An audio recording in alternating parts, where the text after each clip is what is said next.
नमस्कार। संकट के इस दौर में भारत सरकार से एक गलती हो गई है। वो गलती क्या है मैं बताता हूँ आपको। पहली खबर मैं आपको देता हूँ कि जो आसियान के जो 10 देश हैं, जिसमें वियतनाम भी है, कंबोडिया भी है, लाओस भी है, ये देश भारत की ओर झुक गए हैं क्योंकि ये चीन के जो खौफ की वजह से अपने आप को बैकफुट पर पाते हैं। वियतनाम तो खैर पहले से ही परेशान था, फिलीपींस वगैरह। तो अब क्या हुआ है, अमेरिका के दबाव के चलते कहें, ये देश अब इस रीजन में भारत को महत्व दे रहे हैं। ये एक अच्छी खबर है। लेकिन बुरी खबर जो है वो ये है कि श्रीलंका जैसा दोस्त भारत के हाथ से छिटक गया है। और इसमें गलती किसकी है? भारत सरकार की। बिल्कुल भारत सरकार की गलती है। देखिए, श्रीलंका एक गरीब देश है। उसे अपने यहाँ संसाधन जुटाने के लिए बड़े देशों से कर्ज लेना पड़ता है। हुआ ये, श्रीलंका को अभी 50 अरब डॉलर का कर्ज उस पर बाकी है। उसको 50 अरब डॉलर का कर्ज उस पर है। और जब भारत सरकार ने वहाँ पहल की थी 2019 के बाद, जब नई सरकार बनी थी, तो हमारे राष्ट्रीय सुरक्षा सलाहकार अजीत डोवाल के एफर्ट्स से श्रीलंका से संबंध बहुत अच्छे हो गए थे। और भारत ने वहाँ पर इन्वेस्टमेंट किया और भारत ने $450 मिलियन का वहाँ इन्वेस्टमेंट किया। श्रीलंका को उसकी ज़रूरत भी थी। तो हुआ ये कि जो टोटल जो भारत को जो उसको देना है, जो कर्ज है, वो है $900 मिलियन श्रीलंका को जो देना है। अब बीच में क्या हुआ कि पाकिस्तान के प्रधानमंत्री इमरान खान ने, जब ये कोविड-19 शुरू हुआ, तो इमरान ने घोषणा की बड़े देशों से, IMF से भी और चीन जैसे देशों से भी, कि जो कमज़ोर देश हैं, जो गरीब देश हैं, उनके कर्ज को माफ़ किया जाए। क्योंकि कोरोना के इस दौर में जहां बड़ी बड़ी अर्थव्यवस्थाएं धराशायी हो गई हैं, छोटे देशों की हैसियत नहीं है कि वो कर्ज उतार पाएं, तो उनका कर्ज या तो माफ़ किया जाए या ख़त्म किया जाए।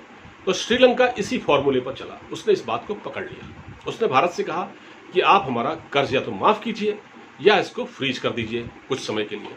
लेकिन भारत सरकार ने हीला हवाली दिखाई, न कर्ज को फ्रीज किया न माफ़ किया। भारत सरकार ने कोई जवाब ही नहीं दिया। श्रीलंका ने 4 बार भारत को इस बारे में याद दिलाया और मांग की, अनुरोध किया, लेकिन भारत सरकार ने नहीं सुनी। जब भारत सरकार ने नहीं सुनी तो श्रीलंका के पास कोई ऑप्शन नहीं था। फिर चीन वहां डोरे डाल रहा था। देखिए, चीन तो इस मौके की फिराक में हमेशा ही रहता है कि छोटे देशों को कर्ज देता है और अपना गुलाम बना लेता है धीरे धीरे। हम्बनटोटा बंदरगाह जो कि श्रीलंका का है, जो कि लीज पर चीन को दे रखा है, एक तरह से वो चीन के ही कब्जे में है। लेकिन श्रीलंका अभी शायद इस बात को भूल गया है। वहाँ की गोतबाया राजपक्षे की सरकार इस बात को हड़बड़ी में भूल गई है कि हमने क्या कर दिया था ये।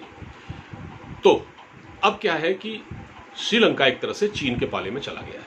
चीन ने वहाँ श्रीलंका को आश्वासन दिया है कि हम आपके वहाँ हैवी इन्वेस्टमेंट करेंगे, आपके वहाँ इंफ्रास्ट्रक्चर डेवलप करेंगे, आपके यहाँ सड़कें बनाएंगे, आपके यहाँ अस्पताल बनाएंगे, आपके यहाँ मेडिकल सुविधाएं बढ़ाएंगे। तो श्रीलंका को क्या चाहिए था? तो कोरोना के इस दौर में जहां हर देश की अर्थव्यवस्था ध्वस्त हो गई, श्रीलंका उसका अपवाद नहीं है। वो भी बहुत छोटा और गरीब देश है। जब भारत की अर्थव्यवस्था खराब हो गई, अमेरिका की खराब हो गई, बाकी देशों की खराब हो गई, तो श्रीलंका कहाँ बचता है? लेकिन भारत सरकार ने इसमें एक तरह से अपनी सूझबूझ का परिचय नहीं दिया। अब ये फेलियर कहाँ रहा? ये डिप्लोमेटिक लेवल पर रहा, ये ब्यूरोक्रेटिक लेवल पर रहा, ये कहाँ रहा, किस लेवल पर रहा? तो ये बड़ी चूक जो भारत से हुई है, उसने एक तरफ से श्रीलंका को अपने हाथ से जाने दिया और अब वो चीन की गोद में बैठ गया है। अब भारत सरकार कह रही है आप हमसे बात कीजिए, श्रीलंका से करिए, आप हमसे बात तो कीजिए, वर्चुअल मीटिंग कर लीजिए।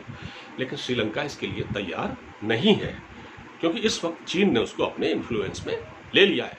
तो आप इस वक्त ये देख रहे हैं कि नेपाल भी चीन के इन्फ्लुएंस में है, पाकिस्तान पहले से ही है, श्रीलंका भी आ गया है। तो भारत के लिए एक तरह से ये झटका है और भारत सरकार को इस पर विचार करना चाहिए कि आखिर ऐसा हुआ क्यों? हमारी कूटनीति कहाँ फेल हो गई? हमारी रणनीति में कहाँ कमजोरी रही?